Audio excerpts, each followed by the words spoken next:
Coping with COVID. Updates on the pandemic and information to help you thrive and survive COVID-19. It's brought to you by the South Carolina Department of Health and Environmental Control. Visit scdheck.gov for an updated list of testing sites and important information on how to protect yourself, your family, and friends from the coronavirus. SCDHEC. Healthy people, healthy communities. In it together and the South Carolina Diabetes Advisory Council, presenting Wellness Wednesday every Wednesday on Coping with COVID. The City of Columbia Office of Business Opportunities, helping to meet the needs of small, minority, and women-owned businesses in the City of Columbia. Log on to columbiasc.net/OBO. Agape Counseling and Training Services. Call 803-779-2777 for licensed professionals of counselors and social workers helping families, engaged and married couples, and individuals of all ages gain an understanding of all aspects of their lives. If you're having a challenge coping with COVID, contact Agape Counseling and Training Services at agapects.com. And Palmetto Media Connections,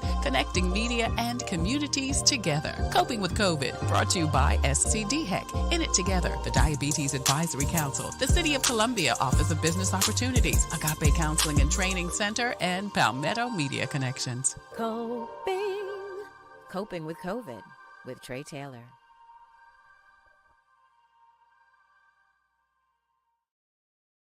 Happy Friday, and thank you so much for joining us on Coping with Tre Tailor. I'm Tre Tailor, and today we're coping with community and actually coping with COVID. Dr. Jane Kelly joins us again for an update. She is the assistant epidemiologist with SCDHEC and has been on the front lines for the last 2 years now during the pandemic.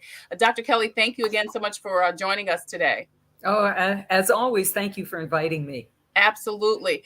We were talking before the show, and Dr. Kelly has a fascinating story about how she came to SCDHEC. We'll tell that story on another day. But there are 3 things today, Dr. Kelly, that have recently been on the news that I want to talk about. The first thing is the boosters. Why are we now again talking about boosters? Who needs it, and what's different from the last boosters?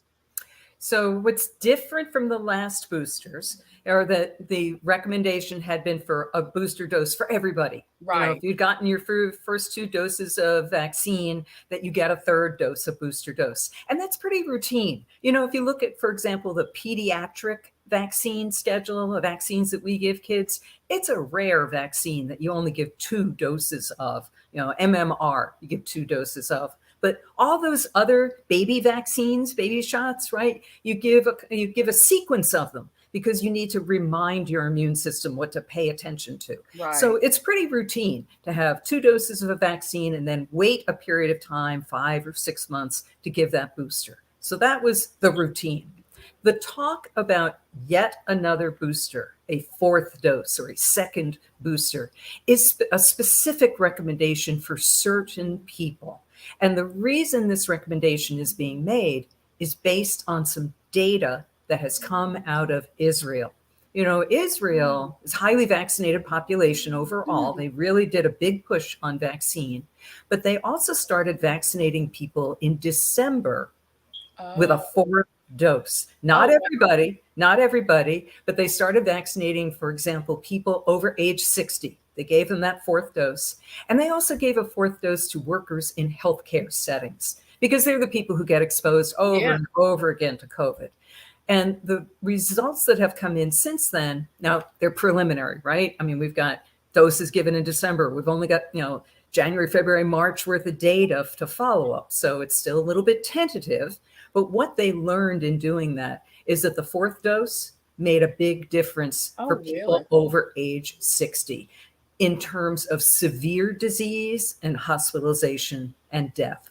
And that, again, is not that much of a surprise to me because I know as you get older, even if you're a strong, healthy, older adult, your immune system is just not as strong as somebody who is younger. That's why we give a different flu shot to people who are over age 65. Okay. People might not realize they get it. I was going to say, I didn't know that. Yep, they get a different dose. They get a higher dose if you're over age 65 than the normal regular flu shot. So the 4th dose in Israel, they found, was very important for older adults Not so much for those healthcare workers. It didn't seem to make that big a difference. It was the third dose, the booster dose that those healthcare workers got. That went a long way for preventing infection, hospitalization, severe disease. Getting a fourth dose gave them a little bit of an improvement, but not that much, as long as you're factoring in age. For the younger adults, it just didn't give them all that much, make a difference. Right. The other thing they found, though, is good news, and that is that there weren't a lot of bad side effects from getting a fourth dose. Because I know some people have been worried, well, gee, if I get another dose, is that too much? Is my arm really, am I going to go to bed for 3 days? Is it going to be worse? It looks like it was not worse than, for example, the third shot, which I know varies. Some people, it's just a sore arm, not a big deal. Other people, they did have more aching all over, had to go to bed for a day or two. Yeah, I've got to knock on wood because I was fine. I had no problems with any of my doses. I had a sore arm. That's about it. Yeah, my arm was a little sore. It was a little sore, I think, the first time, but not the second time. Yeah. So to summarize with this fourth dose, there are 3 recommendations around that fourth dose. Okay. One is if you are immunocompromised, you have lupus, you've got cancer, you're on chemotherapy, you've had a kidney transplant and you're on powerful medications, or you were born with some immune suppression disease. Now, what about if you've got the comorbidities, high blood pressure, heart disease, high blood pressure? Well, we'll get to that in a second. Okay. So let's just keep it in 3 categories for right now. So immunocompromised, and if you're not sure if you're immunocompromised, talk to your doctor. Right. I don't think there are many people out there who are truly immunocompromised who don't know that. Right. But if you're immunocompromised, it is recommended that if it's been at least 4 months since your last dose of vaccine, your third dose of vaccine, go ahead and get the booster. Why? Because if you're immunocompromised, I'm sorry to say your immune system is not as robust. The vaccine doesn't work as well in you, so you want to get a repeat dose. So that's immunocompromised people. It's estimated that there's about 3% of Americans are immunocompromised. So that's not a huge group, right. But an important group for getting that fourth dose. That makes a really big difference. And if you're immunocompromised over age 12, you can get the Pfizer vaccine. If you're over age 18, you can get the Moderna vaccine. Those are the 2 that would be recommended for that fourth dose. Which one you want to get? There is some evidence that mix and match has an advantage. Like if you got Pfizer before, to go ahead and get the Moderna. But that's a small amount of data, a small amount of difference. I would just get whichever vaccine is available. It's available. Get what you can get. Just get right. It. The other category, and again, this is a smaller group of people, are the people who may have gotten Johnson & Johnson or the Janssen vaccine for both the first and second dose. They should get another dose. They should get another booster. And again, it should be either Pfizer or Moderna, because with time, we have learned things, and we have learned in the beginning, Janssen vaccine looked like it was going to be just as good as the others. But with time, what you learn today reverses what you thought yesterday. Absolutely. So this is only if someone got their J&J the first and second time. Yes. Now, the last group, and this is the big group. Remember I said the study out of Israel looked at 60 and older, getting that fourth dose made a big difference.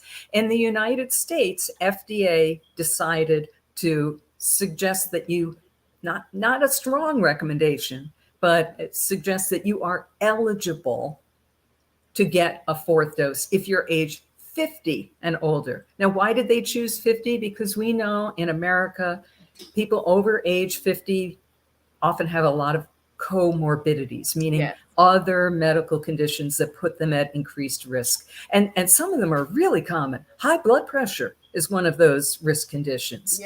Diabetes, even just being overweight, not just obese, even being overweight puts you at increased risk of severe disease if you get COVID.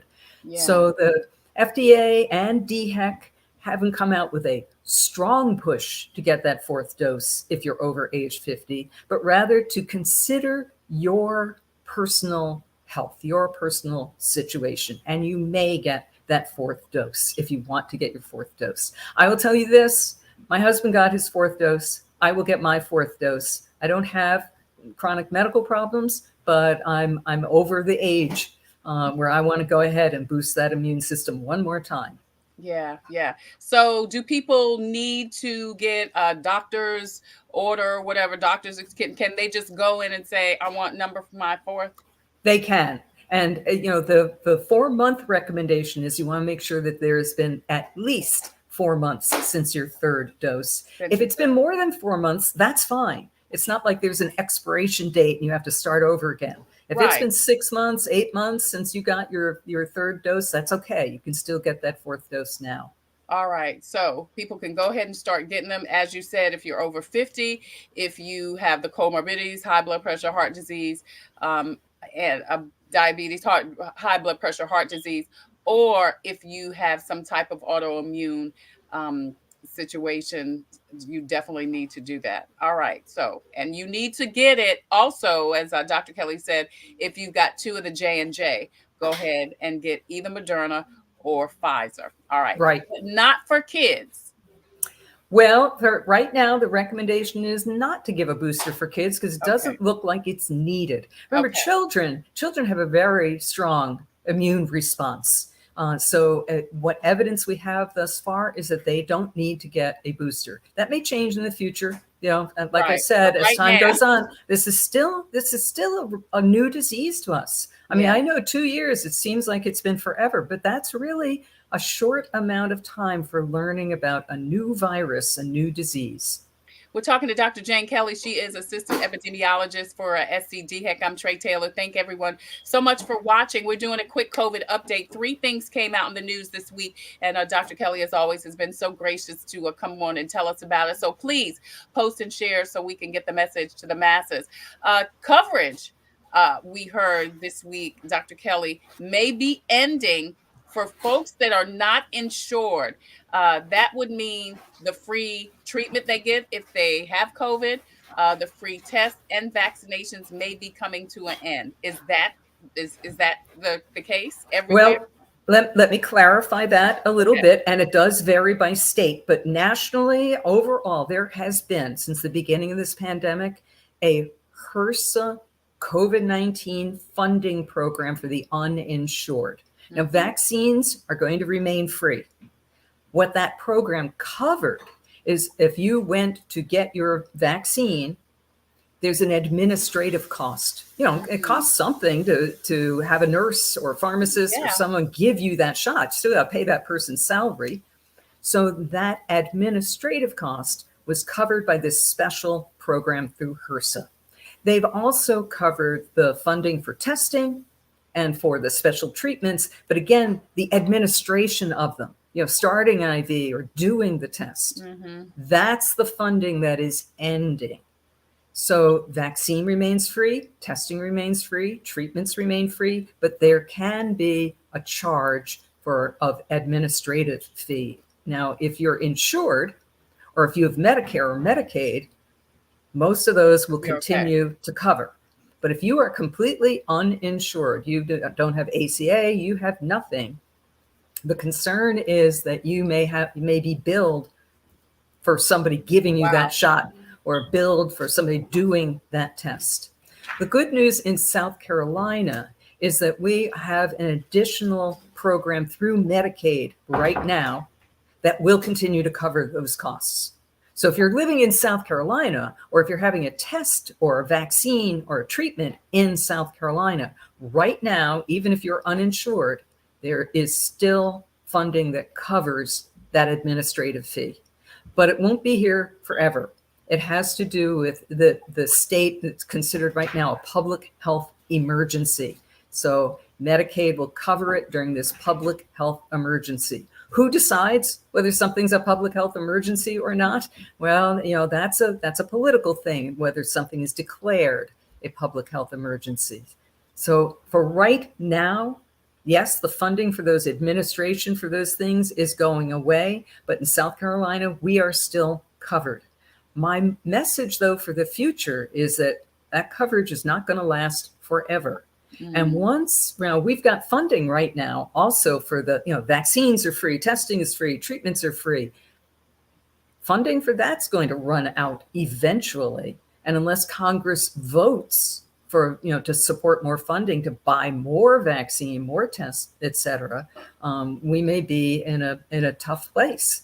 So my bottom line message to listeners, if you don't have insurance, you might be eligible for Medicaid. Find out, apply. You might be eligible for Medicaid. Or if you're not eligible for Medicaid, talk to and you have a job, talk to your employer about what insurance. I think it is increasingly important to have insurance. And then, like you said, the ACA, Affordable Care Act, there are so many options there. Some folks are getting insured for zero premium, zero payment. So, so definitely check so even that out. Even just getting the minimum plan can make a big difference. Just get covered, because we're in a time when you're going to need a little bit of coverage so that you're not coming out of your pocket for every little thing. Because, listen, it's 2 years. March was the 2nd year anniversary of COVID here in the United States anyway. And, I know we always talk about your crystal ball as far as how much longer we're going to experience this, but it ain't going away tomorrow. So, we know that's true. That's true.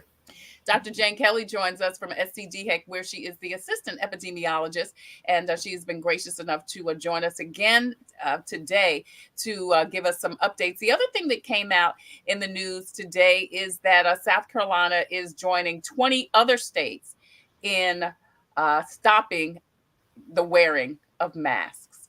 Is that a good idea? Removing the mask mandate.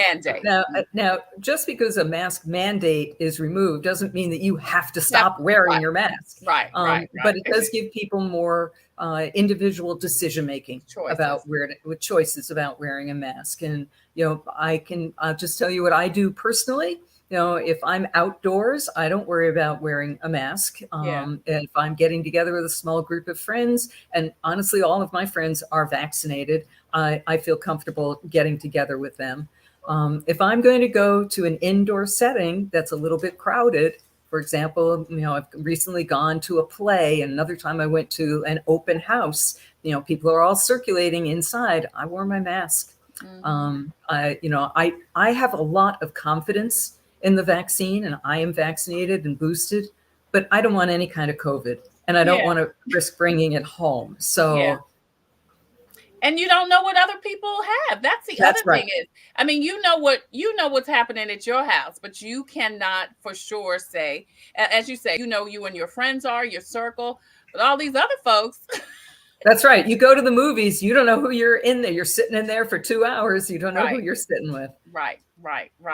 All right. Dr. Jane Kelly, thank you so much for joining us again today. Again, we so appreciate your willingness to come on and share all of this great information that we still need to know about. That's the important thing is 2 years in, and it's still very prevalent. So we need to know about it. And we appreciate that you are on the front lines finding out what's going on and helping to inform us. Thank you, Dr. Jane Kelly. We appreciate you. Thank you. Absolutely. Listen, SCDHEC has your most up-to-date list of times, dates, and location for COVID testing and also vaccinations in and around South Carolina. Visit scdhec.gov. Scrolling at the bottom of the screen throughout the show, you will see several resources about testing sites in and around South Carolina. Also, financial resources. Several places are helping to help people with their mortgage. FEMA's doing funeral home expenses, so many things. We also have several places that are doing job interviews. So do check the bottom of the screen for more information throughout the show. Coming up next, we are going to talk to Christa Williams about a new business that will change North Columbia. That's coming up next on Coping with Tre Tailor. Computers, they're a part of our everyday life. But when they're not working, they're an everyday problem. So call Computers Unique, your everyday solution. 803-351-5821. Is your computer running slow? Won't turn on? Do you need a screen replaced? Or maybe you just need another computer? Well, Computers Unique is your one-stop shop for all your computer needs. They have a wide variety of new and pre-owned PCs, Macs, and tablets. So call Computers Unique, Dutch Square Mall. 803-351-5821. 803-351-5821. Hi, I'm Kimberly Aiken-Cochran. As Miss America, I know that taking care of yourself is important. Part of taking care of your health is knowing if you're at risk of type 2 diabetes. Prediabetes is serious and puts you at risk for developing type 2 diabetes. 90% of South Carolinians who have it don't know they have it. Visit inittogethersc.org. Take an online test to find out your risk and join a diabetes prevention program. Brought to you by the Diabetes Action Council of South Carolina. The Comet gives me a reliable source of transportation. It's very convenient to me, and they have wonderful drivers. It's clean and it builds community. It's fun to meet people. It makes me feel like really independent. It's just fun. It's always going to be there and it gets me everywhere I need to go. We try to ride every single day. Comedy is our livelihood. Thank you so much again for joining us for Coping with Tre Tailor. We are streaming live on the Tailor Made production page on Facebook. Please go over there, like and share and follow. Not only will you get notifications as to when to watch Coping with COVID, which is on Wednesday at 2 p.m., sponsored by the Diabetes Advisory Council and It Together SC, but also Coping with Tre Tailor on Thursday and Friday at 2 p.m. Again, go over there, hit like and share and follow, get the notifications, and also get all of your COVID-related information. So much great resources there. Now, we're also streaming live on YouTube. Thank you so much for you YouTubers for joining us. We are want you to go over there, hit the subscribe button. There you can find all of the past episodes. We've been doing this since 2019, 2020, whenever COVID-19 started. I know it's called COVID-19, but I think it really got here in 2020. But all of the shows that we've been doing, you'll be able to see all of those. We also have a presence on Instagram and on Twitter. And again, we thank you so much for joining us. Also, I want to remind you that scrolling at the bottom of the screen, you will see various resources that are available. All of the PSAs that I mentioned earlier about COVID testing, COVID vaccinations, funding, if you need employment, if you need bills paid, and all types of information that you need for your community. It's scrolling at the bottom of the screen, so please check it out. Today, we are helping you cope with food insecurities in specifically the North Main area. Christa Williams joins us. She is a former military or current military. You former or current? Currently in the South Carolina National Guard. Yeah, current military. And also Christa was a candidate for the seat, the City Council. Thank District you so 1. much. I just had a brain flash. The City Council in the North Main area. She was unsuccessful in that bid. But what I just said to Christa off camera was, I am so glad, and Christa, I'll say this publicly, that you are continuing to be vigilant and dedicated in that community that you live in and obviously love in by continuing to work in the community. So congratulations. Thank you. Thank you. Absolutely. Because you know, girl, how it is. Sometimes people don't get what they want or their goals are not successful and they're just like, peace out, I'm out of here. You know what I mean? Exactly. But what we're getting ready to talk about, which is so amazing, shows your dedication to the community. So again, congratulations. And listen, it is much needed. You are going to launch a grocery store in the North Main area. Uncle Willie's. First of all, who's Uncle Willie? Thanks for inviting me to the show today. It's a pleasure to be here. Thank you. And Uncle Willie is really an uncle of mine. He passed away this past year in November on Veterans Day. But he was also my father. He and his wife, which is my great aunt, they both raised me as parents from birth. And he, in the Santee, South Carolina area, that's in Orangeburg County, he was one of those farmers that, planted on an acre of land and provided fresh vegetables and fruit to the community. Even though we live right next door to a Food Lion, living in small communities, there's a need for that homegrown food. And he was one of those farmers that provided that. Awesome. So fast forward today, you are in the North Main area, and what, you recognize that there is a void? Well, as you stated earlier, when I ran for city council for District 1, that was one of the biggest concerns in North Columbia, was not having a grocery store.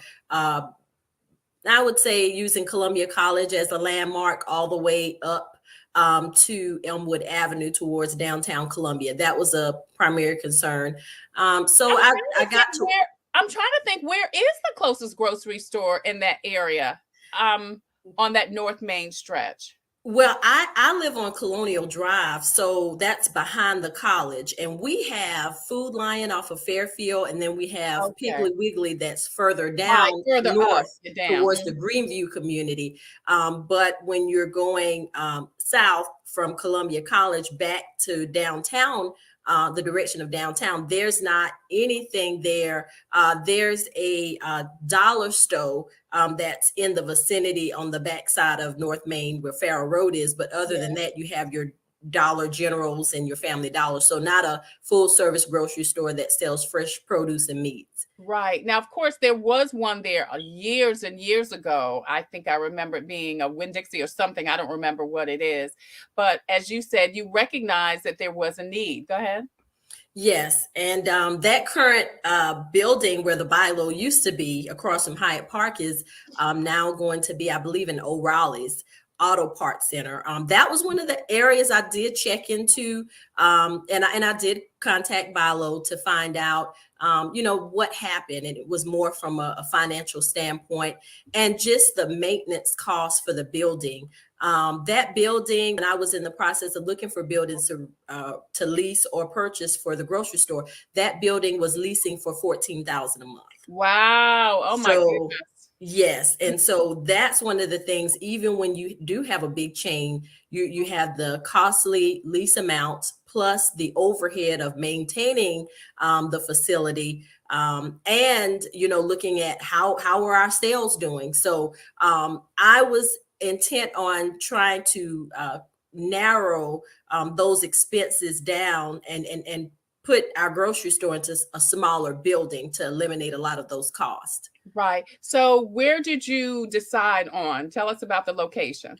Well, I was looking at a building. It was much smaller, like around 700 square feet. I was trying to make it work off of North Main, but it just wasn't coming together. And one day I was driving down North Main, and I saw a truck outside of this building that had a for sale sign. I thought the building was sold as a package, like a lot of those buildings are sold in groups. Yeah. But I pulled in, spoke with him. He said, yeah, the owner is leasing it. I think he has a very good lease price on it. I don't think I need it. You might want to check it out. And I went and talked to Hampton Oliver. He's the owner of that building, the red A-frame building that's, people may see in the news releases. But me and him started talking, and he never thought of the building actually being a grocery store. Mm-hmm. And he actually has a business on the top floor, which is selling dietary equipment, like equipment for restaurants. And so on the top floor, he does that. And then on the bottom floor, which is about 2,400 square feet, we'll have the grocery store. But the relationship just kind of developed. And I mean, he's just as excited as I am at this point that, we're having a grocery store coming in the area.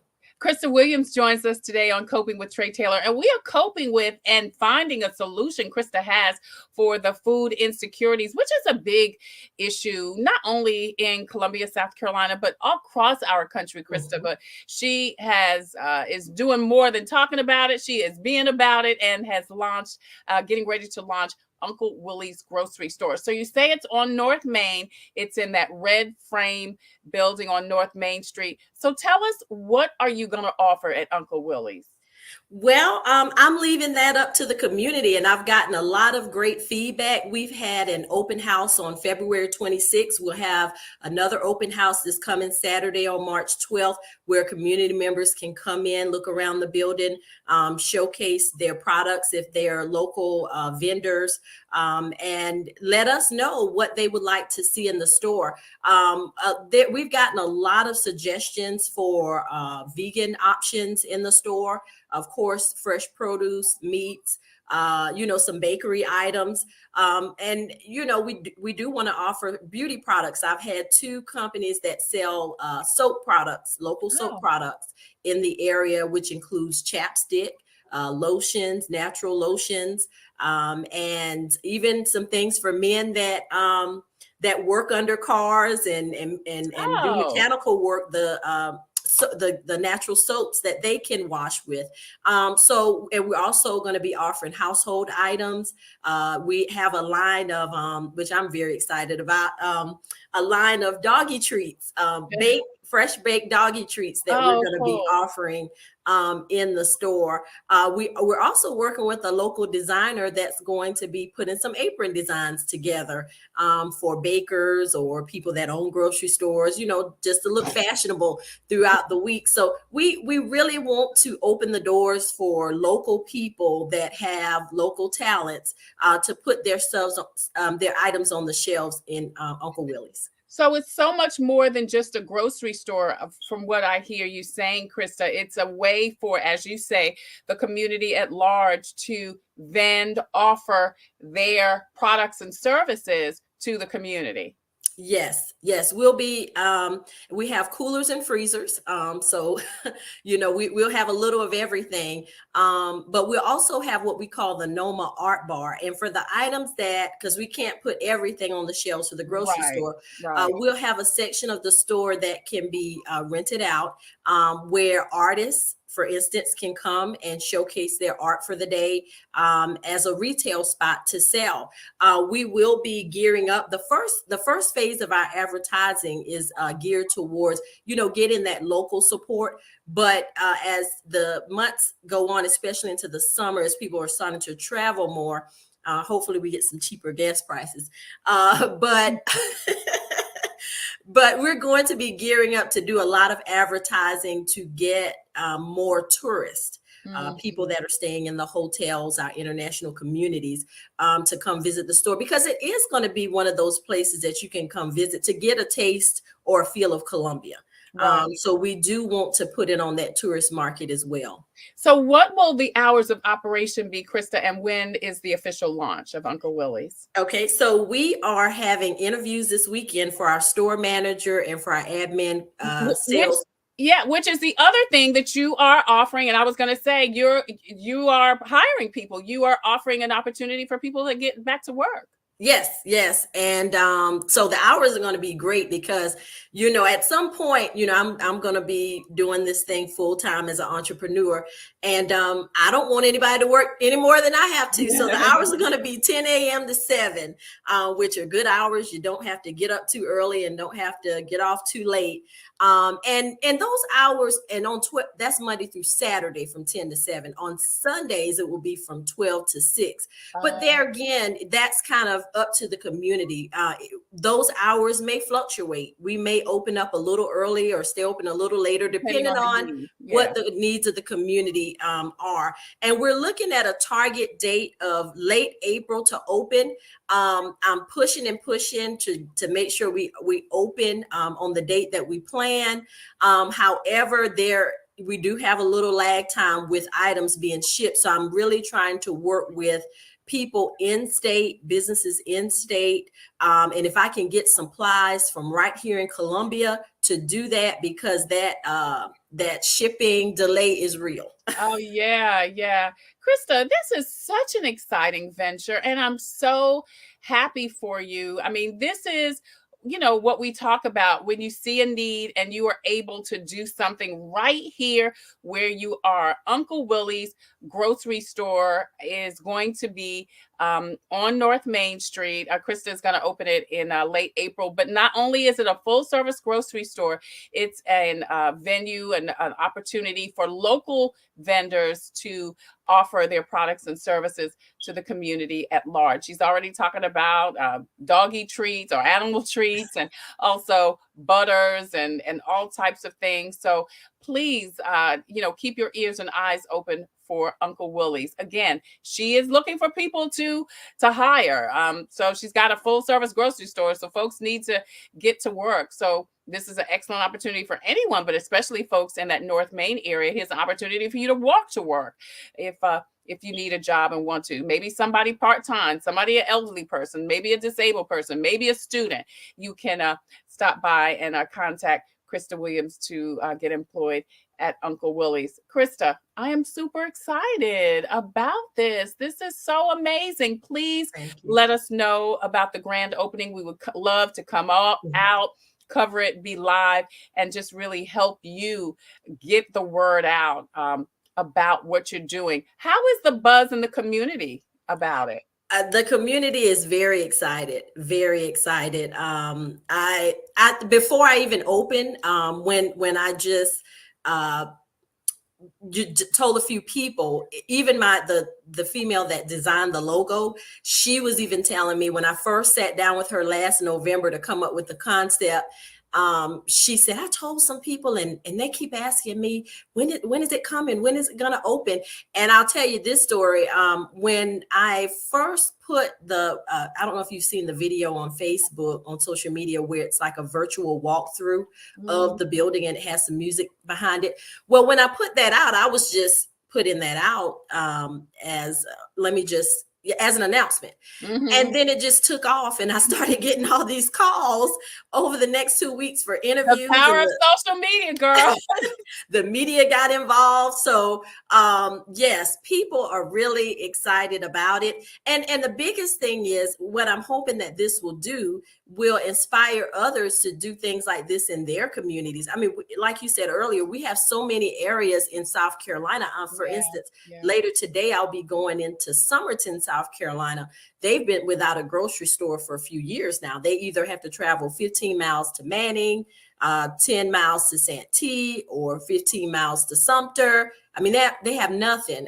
So to look at, what opportunities Uncle Willie's may have there in Summerton. But, I'm really hoping that this will inspire others to do the same thing in their communities. Absolutely. And listen, you have the blueprint.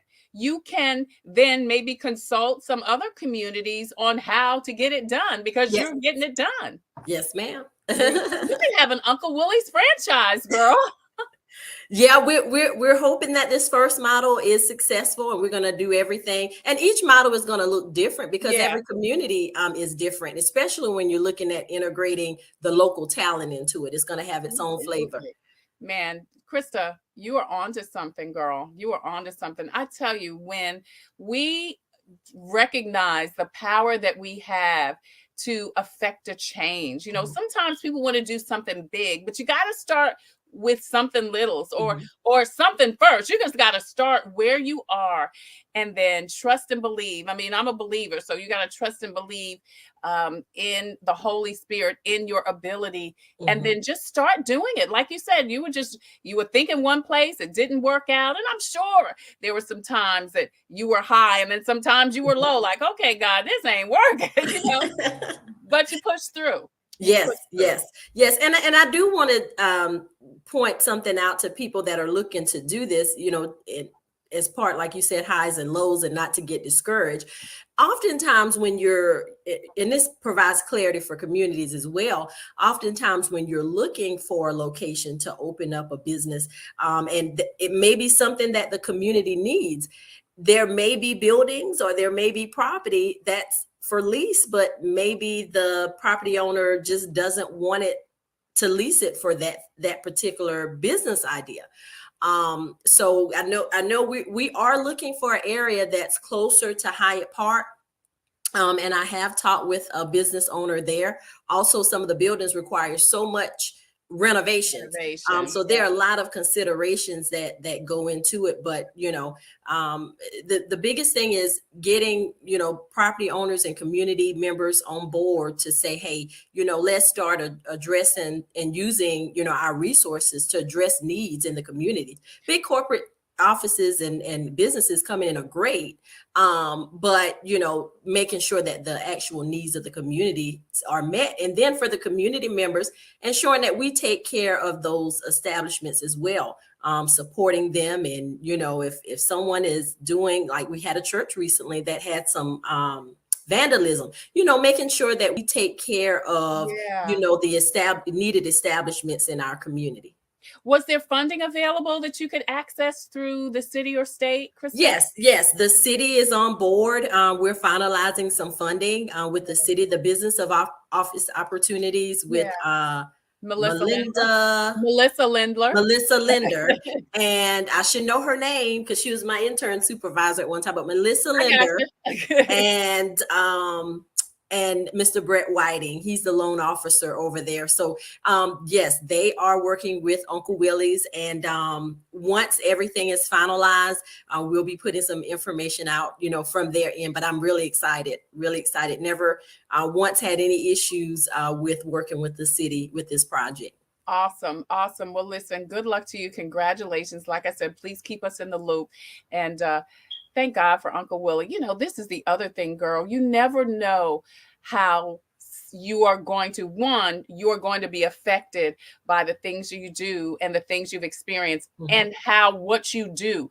I'm sure Uncle Willie and your great aunt didn't think, just by taking care of little Christa, this would happen 20, 30 years later.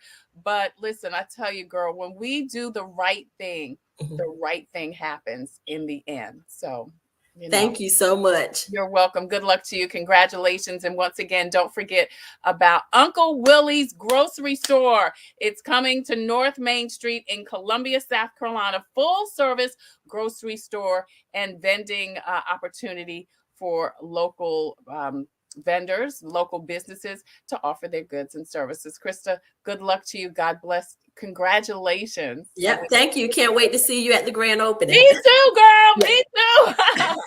Christa Williams, y'all. Thank you so much for joining us today. I want to thank Christa and Jane Kelly. Thank you so much. I think Mitchell Peace Joy Jen says, congratulations. Kay Span Bird says, congratulations. Thank you, ladies. Oh, yes, she said, congratulations on your new business. Danielle Lake says, congratulations. Ladies, thank you so much for watching. And please continue to post and share this information out, because we have shared some amazing information today on coping. Now, coming up next week, Wellness Wednesday is what is this? April? April is Alcohol Awareness Month. We're going to talk about how it affects those with diabetes, heart disease, and blood pressure, and the repercussions it has on a person's judgment, specifically as it pertains to sexual assault. And we'll talk to people in the area who have resources and help available for men and women who need it in that area. Plus, Thursday, we'll find out about a partnership between Sue Duran, who has an initiative called Let's Meet Less, and Blue Bike. That and more coming up next week on Coping with Tre Tailor. In addition to, there are a set of twins that are both physicians. We're going to go live on those twin ladies, their practice. Listen, if you have a story or initiative that could help someone cope with COVID, please email booking@copingwithtreTailor.com. Booking@copingwithtreTailor.com. If you have a product or service that could help someone cope with COVID, we would love for you to be a proud sponsor. Please email copingwithtreTailor@gmail.com. copingwithtreTailor@gmail.com. You could be a proud sponsor, just like In It Together SC and the Diabetes Advisory Action Council. They sponsor Wellness Wednesday every Wednesday on coping with COVID. The Fifth Circuit Solicitor's Office, Attorney Byron Gibson, they also sponsor No Justice, KNO Justice, No Peace every second Thursday. And our other sponsors, Javis Tax Services, Agape Counseling and Training Services, Black Expo, Black Pages, May 21st and 20th in Columbia, South Carolina, Kiki Sheard, Anthony Anderson, and more. Also, the Comet Bus System and Computers Unique, Dutch Square Mall. As usual, I leave you with a devotional reading. We've been reading Conversations with God. It is from Cheryl Williams with Agape Counseling and Training Services. This is her book. This is a great, and I say this all the time, it mixes scripture with some of her personal journal readings. And this is just a beautiful prayer to the Lord. It says, Father, I love you. I adore you. I know this might not always be exhibited in my actions, but my heart longs to be closer to you. Words cannot express what's in my heart, Lord, but I know nothing can separate me from your love. Isn't that just a sweet, simple prayer to the Lord? God, I love you. I just want to be closer to you. I tell you, that's my prayer. But God, I'm human. But I thank you for loving me. Listen, thank you so much for joining us. Until the next time, I wish you peace, abundant blessings. Take care. Stay well. Be careful. Be safe. Get your vaccine. And I'm like Danielle Lake, who says, I'll continue to wear my mask. Me too, Danielle. Continue to wear your mask over your nose and under your chin. We'll see you next week, guys.